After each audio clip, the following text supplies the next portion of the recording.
19h, merci de nous rejoindre sur Al24 News. Madame, monsieur, bonsoir à la une de l'actualité.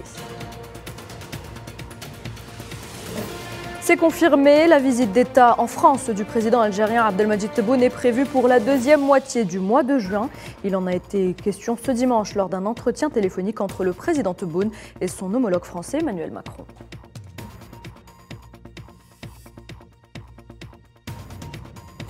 Le Soudan dans le chaos depuis le 15 avril dernier, une situation sécuritaire des plus instables qui pousse plusieurs capitales à évacuer leurs ressortissants et personnel diplomatique. L'espace aérien restera fermé jusqu'au 30 avril, annonce faite aujourd'hui par les autorités soudanaises.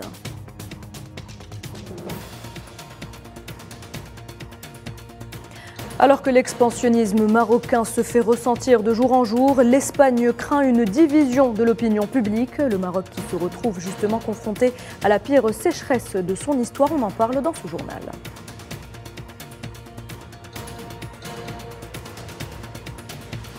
Et puis le G7 appelle à la prolongation, l'entière mise en œuvre et l'élargissement de l'accord sur les exportations de céréales ukrainiennes depuis les ports de la mer Noire.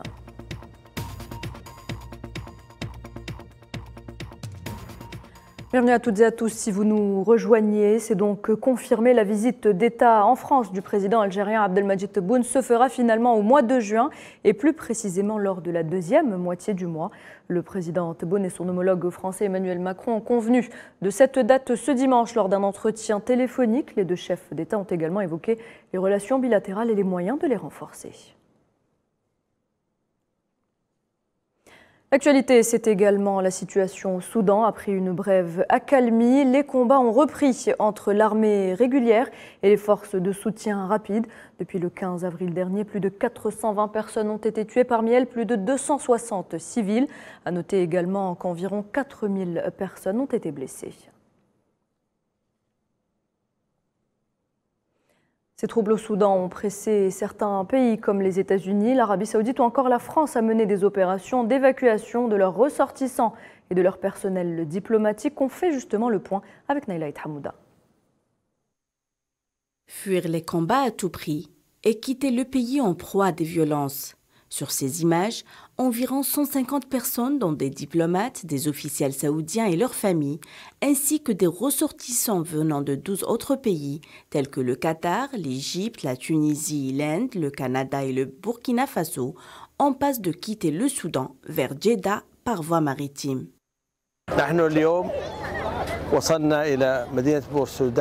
Aujourd'hui, nous sommes arrivés à Port Soudan après avoir évacué plusieurs citoyens saoudiens de Khartoum en raison de la situation. Le convoi a été bien accueilli et a reçu toute la protection nécessaire depuis Khartoum jusqu'à notre arrivée à Port Soudan. Nous sommes reconnaissants au chef des forces de sécurité armées soudanaises et au chef de la base navale. Les évacuations ont bel et bien commencé, alors que les combats continuent à Khartoum après une tentative de cessez-le-feu de 3 jours pour la fête de l'Eid. Mission accomplie pour les États-Unis, Joe Biden a annoncé ce dimanche avoir mené une opération de rapatriement de diplomates américains et étrangers par hélicoptère. Dans un communiqué, il a particulièrement remercié Djibouti, l'Éthiopie et l'Arabie saoudite pour leur soutien dans l'opération. De leur côté, les forces de soutien rapide se sont félicitées d'avoir coordonné l'évacuation du personnel américain. L'évolution de la situation à Khartoum inquiète les capitales occidentales. La France a aussi annoncé le début de l'opération d'évacuation rapide de ses ressortissants à Khartoum et de son personnel diplomatique, ainsi que des ressortissants européens venant des pays partenaires alliés. Environ 200 Français sont inscrits sur la liste consulaire au Soudan. Le Premier ministre britannique Rishi Sunak a annoncé dimanche l'évacuation du personnel diplomatique du Royaume-Uni et de leurs familles. Une évacuation complexe et rapide dans un contexte d'escalade de la violence et de menaces à l'encontre du personnel de l'ambassade, a tweeté Rishi Sunak. Les Pays-Bas, la Turquie et l'Irak emboîtent le pas aux États-Unis et à la France. L'Australie, elle, appelle ses ressortissants à se réfugier dans un endroit sûr alors que les combats sont à leur deuxième semaine. Et face au chaos qui règne dans le pays, les autorités soudanaises ont décidé de prolonger la fermeture de l'espace aérien du pays, et ce jusqu'au 30 avril minimum.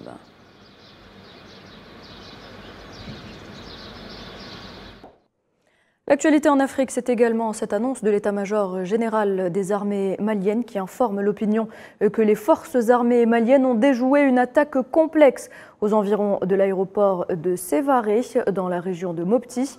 Le bilan provisoire des opérations fait état de 32 terroristes neutralisés, dont 10 enfants soldats âgés de 10 à 16 ans. 9 autres ont été également interpellés à Sévaré, côté armée. L'on déplore 10 morts et une soixantaine de blessés. Après la prière aux environs de 5h30, 5h40, nous avons entendu des bruits. On croyait au départ que le drame s'est produit chez nous. Certains pensaient que c'était l'écroulement d'une maison, sont venus nous demander de l'aide au niveau de l'autogare. Nous sommes allés au camp pour informer le commandement. On a également alerté la protection civile. Vers les alentours de 6 heures, les autorités sont venues et ensemble nous avons extrait des blessés et morts. C'était vraiment trop dur. En tant que leader communautaire, nous avons décidé de venir en premier donner notre sang. Ensuite, nous avons lancé un appel par téléphone à d'autres qui sont venus faire des dons également. Ainsi, le responsable en charge de dons de sang m'a demandé de faire cette opération ensemble. Je suis donc resté afin d'orienter les gens pour ce geste à l'endroit des blessés. Et l'Algérie condamne fermement ces attaques terroristes et présente ses sincères condoléances au gouvernement et peuple frère du Mali. L'Algérie qui assure les familles des victimes de sa compassion et souhaite un prompt rétablissement aux blessés. Elle assure également le peuple et le gouvernement malien de sa solidarité et de son ferme soutien dans la lutte contre le terrorisme et réitère une fois de plus son appel au renforcement des efforts pour l'éradication de ce fléau abject qui continue d'impacter négativement la paix, la sécurité et le développement dans le continent.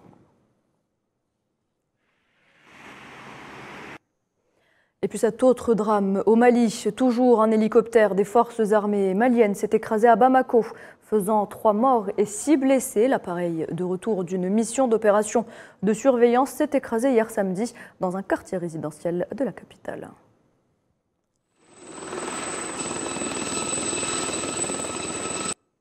En Afrique, toujours 54 personnes ont été tuées et plus de 450 autres blessées en raison des pluies diluviennes qui ont frappé durant la semaine dernière le nord de l'Angola. C'est ce qu'a annoncé le gouvernement, soulignant que les fortes pluies qui ont touché les provinces de Luanda, Luanda Norte et Cabinda avaient fait plus de 44 000 sinistrés et endommagé plus de 4 000 habitations. Zoom à présent sur cette profonde division qui anime la scène politique ibérique. Dans un entretien au journal El Espagnol, le ministre des Affaires étrangères espagnol, José Manuel Álvarez, a tenté de justifier la volte-face du chef du gouvernement, Pedro Sánchez, sur le dossier de la décolonisation du Sahara occidental. Les relations avec les pays du Maghreb et la tendance expansionniste du régime marocain inquiètent et divisent l'opinion publique espagnole. Elles sont également au cœur de clivages politiques entre le gouvernement Sánchez et les différentes oppositions parlementaires. Sofiane Baroudi pour les détails. Beaucoup d'éléments augurent d'une division profonde dans le champ politique et dans l'opinion publique espagnole autour de la ligne diplomatique de Madrid. Dans un long entretien médiatique, le chef de la diplomatie espagnole, José Manuel Álvarez, a tenté de justifier le changement de posture du chef du gouvernement, Pedro Sánchez, sur la décolonisation du Sahara occidental, tâche historique incombant à Madrid. Une levée de bouclier au sein même de la coalition au pouvoir, en l'occurrence de la formation Unidas Podemos, avait accusé la Moncloa de trahison à l'égard du peuple sahraoui et continue de reprocher à Sánchez un désengagement des responsabilités internationales de l'Espagne. Álvarez a également accusé le chef de l'opposition Alberto Núñez Feijóo d'arborer des positions dangereuses relativement à la politique étrangère du pays. Feijóo, leader du Parti populaire, à l'instar d'autres leaders de l'opposition, a critiqué virulemment le rapprochement entre Rabat et Madrid, qui menacerait les intérêts stratégiques de l'Espagne dans la région. Le PP, principale formation d'opposition, estime que le parti au pouvoir arbore une politique qui menace les intérêts vitaux de l'État espagnol, surtout dans une conjoncture de crise énergétique, d'instabilité économique et du retour des conflits de haute intensité sur le vieux continent. À ce propos, Albares a également considéré que les propos de la seconde vice-présidente, Yolanda Díaz, étaient des opinions personnelles. Pour rappel, la ministre du Travail avait déclaré à la Sexta que le Royaume du Maroc était un régime dictatorial, comme elle a clairement pris ses distances avec le changement de position du gouvernement Sanchez sur le Sahara occidental, dont elle soutient le droit à l'autodétermination. Díaz, qui a récemment lancé une nouvelle formation politique, baptisée Soumar, est en liste pour les prochaines élections générales, représentant clairement l'émergence d'un nouveau pôle d'opposition à la gauche du PSOE, avec pour ambition, je cite, de faire de la politique autrement. Les accusations pleuvent donc sur Sanchez, qui aurait été, selon les propos de plusieurs observateurs, victime d'une politique de chantage exercée par le Royaume marocain. En cause l'affaire d'espionnage qui a ciblé le chef du gouvernement et d'autres hauts fonctionnaires espagnols, ou encore la pression via l'utilisation à outrance de la carte migratoire. Des responsables politiques des îles Baléares et des îles Canaries ont à plusieurs reprises réitéré leur soutien à la cause du peuple sahraoui et tiré la sonnette d'alarme en exprimant leur inquiétude quant à la politique belliciste menée par Rabat. À ce propos, El Independiente a consacré un article à l'expansionnisme marocain, phénomène politique représentant un danger pour la stabilité régionale. Cette tendance du régime d'occupation marocain, en plus d'être une véritable menace sécuritaire pour les pays de la région, est une violation claire des traités internationaux et continentaux relatifs au respect des frontières. Le Maroc, nous le disions en titre, se retrouve confronté à la pire sécheresse de son histoire, ce qui menace l'économie du pays. Mohamed Ali Ben Chaban. Les troubles économiques au Maroc se multiplient. La sécheresse complique davantage la situation. Toutes les mesures prises n'ont pas freiné l'impact des perturbations hydriques. La soif guette le royaume. Selon la Banque mondiale, le pays est menacé par une sécheresse dévastatrice pour son économie dès cet été. Les chocs pluviométriques expliquent 37% de la volatilité de la croissance du PIB au Maroc. Compte tenu de leur impact sur la production agricole, la sécheresse de l'année dernière a représenté à elle seule près de la moitié du ralentissement de 12% du pays. Le secteur agricole constitue le premier contributeur au PIB au Maroc. La sécheresse s'annonce comme un désastre pour le monde rural et par ricochet pour toute l'économie du pays. Tous les indicateurs indiquent que le Maroc entrera dans une autre saison sèche. Malheureusement, les agriculteurs seront les premières victimes de cette sécheresse. Les dégâts vont s'étendre à toute l'économie du pays.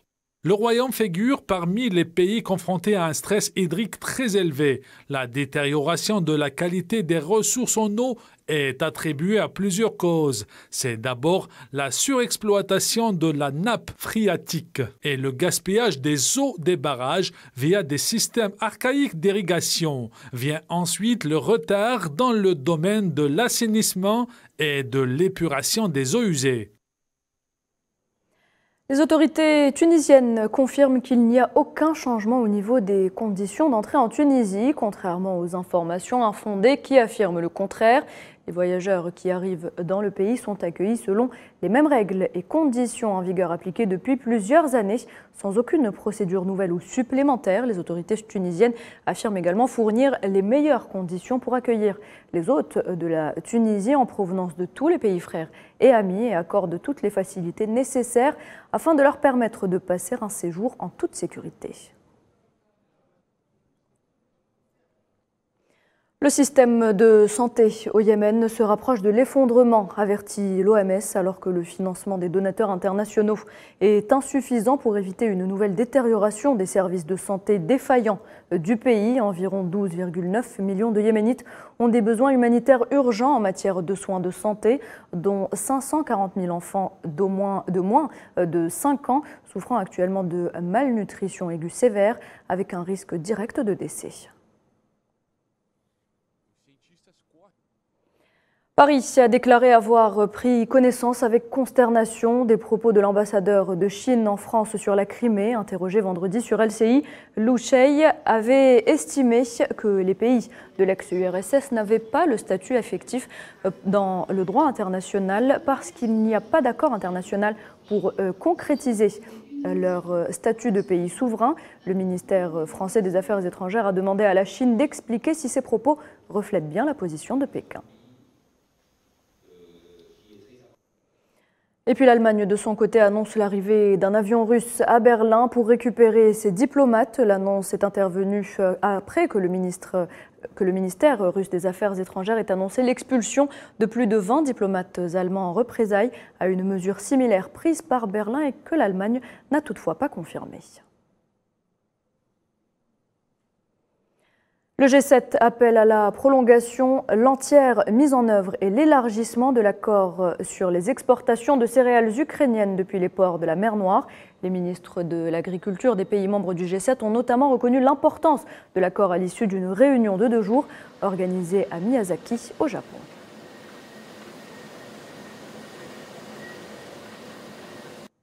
Et sachez que l'ancien président et Premier ministre russe Dmitri Medvedev a menacé ce dimanche de mettre fin à l'accord sur les exportations de céréales si le G7 décidait de restreindre drastiquement ses exportations vers la Russie. En France, cette fois-ci, certains parlementaires planchent sur la possibilité d'abroger une partie de la réforme des retraites, alors qu'Emmanuel Macron l'a promulguée dans la nuit du 14 au 15 avril dernier, juste après sa validation partielle par le Conseil constitutionnel. Toujours fermement opposée à cette réforme, la CGT pourrait continuer à dégainer l'arme des coupures de courant pour faire pression sur l'exécutif. De grands événements culturels et sportifs pourraient notamment être concernés. En Allemagne, les salariés de l'État et des communes ont obtenu une augmentation progressive de leur rémunération pour compenser l'inflation à l'issue d'un accord tarifaire conclu dans la nuit d'hier qui va permettre d'éviter de nouvelles grèves. Quelques 2,5 millions de travailleurs de l'État et des communes verront ainsi leur salaire augmenter de 5,5% ou au moins de 340 € par mois à partir de mars 2024.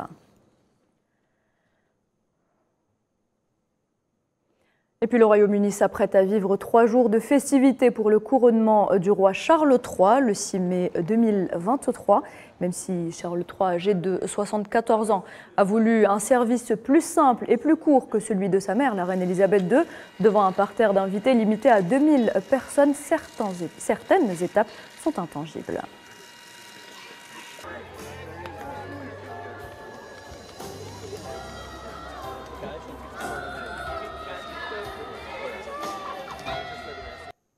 Et du sport avant de clore cette édition en tennis, Carlos Alcaraz a remporté l'Open de Barcelone cet après-midi, le 9e titre de sa carrière à même pas 20 ans et 3e trophée de cette saison. Après Buenos Aires et Indian Wells, le prodige espagnol a dominé Stefanos Tsitsipas en 1 heure et 20 minutes de jeu, 6-3, 6-4 Salah Faisal. Ce dimanche a été marqué par 2 finales en tennis, chez les dames et chez les messieurs. En Allemagne, les 2 meilleures joueuses se sont affrontées à l'Open Porsche de Stuttgart. Les 2 finalistes de 2022 se sont retrouvées face à face en finale 2023. Mais pas de revanche. La numéro 1 mondiale, Iga Swiatek, a bien conservé son titre face à la Bélarusse Aryna Zabalenka, numéro 2 au classement WTA. 1h50 ont suffi à Iga Swiatek pour battre Zabalenka en 2-7, 6-3, 6-4 dans un match percutant. Iga Swiatek a remporté son 2e trophée en simple de l'année. La Polonaise a égalé Zabalenka et Belinda Bencic pour le plus de titres remportés jusqu'à présent cette saison. Chez les messieurs, on notera la parfaite semaine de l'Espagnol Carlos Alcaraz, champion à Buenos Aires et Indian Wells. Un autre sacre lors de l'Open Barcelone. Le numéro 2 mondial a battu en finale le grec Stefanos Tsitsipas, 5e au classement ATP en 2-7, 6-3, 6-4. En seulement 1h18, le Mauricien remporte sa 9e couronne autant que professionnel sans perdre un set. Carlos Alcaraz conserve donc son titre à Barcelone. Carlos Alcaraz, 19 ans, et Iga Swiatek, 21 ans, sont-ils les prochains empereurs du tennis mondial dans la prochaine décennie? Seuls les prochains tournois nous le diront. Et puis en football, l'USM Alger reçoit ce soir à 20h au stade du 5 juillet la formation marocaine des Phares pour le compte du match aller des quarts de finale de la Coupe de la CAF. Une occasion pour les Rouges et Noirs de se mettre à l'abri avant la manche retour prévue dimanche prochain et de se rapprocher encore plus des demi-finales de la compétition. Et voilà, c'est la fin de cette édition. Merci de l'avoir suivi. Très bonne soirée et à demain.